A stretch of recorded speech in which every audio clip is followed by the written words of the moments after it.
तर हे पहा, आज आपण बनवणार आहोत अगदी छान अशा मोड आलेल्या मुगापासून मुगलेट म्हणजे पराठे। तर अगदी छान असे मोड आलेले आहेत, त्यामुळे म्हटलं चला आपण पराठे बनवूया। तर ती रेसिपी तुमच्यासोबतही शेअर करत आहे। त्यासाठी लागणारं साहित्य पाहूया। त्यासाठी मी इथे मीठ, हळद, जिरे, त्यानंतर हिंग, तर इथं मी साखर घेतलेली आहे, पूर्णपणे ऑप्शनल आहे। त्यानंतर एक लिंबाचा रस म्हणजे चमच्याने पाहिला तर 1 चमचा। त्यानंतर मी इथे कोथिंबीर घेतलेली आहे।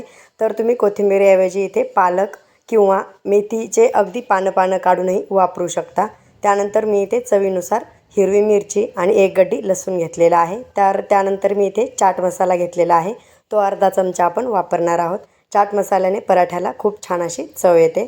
तर आपण हे मूग मिक्सरला फिरवून घेणार आहोत, अगदी जाडे भरडे म्हणजे 75% असे अगदी मोठे नाही किंवा अगदी छोटेही नाही, अशा प्रकारे आपण इथे मूग मिक्सरला फिरवून घेऊया। बिलकुलही पाणी ॲड न करता हे आपण मिक्सरला फिरवूया। तर हे पहा, मी इथे अशा प्रकारे मूग मिक्सरला फिरवून घेतलेले आहेत। खूप जास्त बारीक करून घेतले तर त्यामध्ये पिठाचं प्रमाण खूप जास्त लागतं आणि आपल्या मुगाची टेस्ट येत नाही। आणि खूप जास्त मोठाले ठेवले तर आपण पराठे बनवतो त्यावेळेस ते फाटले जातात आणि त्याची टेस्टही अगदी छान येत नाही। तर अशा प्रकारे आपण हे सर्व मूग मिक्सरला फिरवून घेऊया। तर मी इथे अगदी शेवटी मिरची, लसूण आणि जिरे मिक्सरला फिरवून घेणार आहे। यामध्येही बिलकुल पाणी ॲड करायचं नाही। तर आपण इथे 2 वाट्या मूग घेतलेले होते, ते आपण इथे छान असं बारीक करून घेतलेले आहेत। त्यानंतर आपण हे सर्व मसाले ॲड करूया। तर मी इथे हिंग, मीठ, चवीनुसार मीठ, साखर, हळद आणि कोथिंबीर ॲड करून घेत आहोत। त्यानंतर चाट मसाला।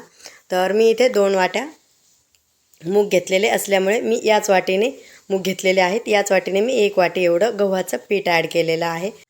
त्यानंतर इथे आपण लिंबाचा रस ॲड केलेला आहे। तुमच्याकडे जर लिंबाचा रस नसेल तर तुम्ही इथे अर्धा चमचा आमचूर पावडर वापरली तरीही चालेल। तर कोणत्याही प्रकारचा पराठा म्हटलं की त्यामध्ये मोहन हे आलंच। तर आपण इथे 1 मोठा चमचा भरून एवढं मोहन ॲड केलेलं आहे। तर आपण हे गरम वगैरे करून घेतलेलं नाही। तर हे पहा, आपण हे छान असं मिक्स करून घेऊया। हवं तर तुम्ही इथे 2 चमचे बेसन पीठही ॲड करू शकता, पण बेसन पिठाने कोणताही पराठा पटकन असा कोरडा पडला जातो, थंड झाल्यानंतर तो छान असा लागत नाही। त्यामुळे मी हे पराठे डब्याला देणार असल्यामुळे मी इथे बेसन पीठ ॲड केलेलं नाही।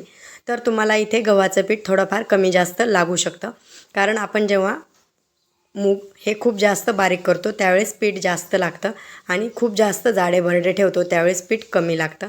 त्यामुळे थोड्याफार अंदाजाने, म्हणजे मी इथे अगदी 1 वाटी एवढं पीठ ॲड केलेलं आहे आणि मला हवं तसं म्हणजे अगदी 1 चमचा भरून मी इथे पाणी ॲड करणार आहे। तर आपण याची कन्सिस्टन्सी ॲडजस्ट करून घ्यायची आहे। तर हे पहा, आपण इथे अगदी थोडं पाणी ॲड करत पीठ छान असं मळून घेऊया। तर हे पहा, इथे आपल्या पराठ्यासाठी लागणारं पीठ तयार आहे। आपण 5 मिनटं झाकून बाजूला ठेवून देऊया। तर हे पहा, 5 ते 7 मिनटानंतर आपलं पीठ छान असं भिजलेलं आहे।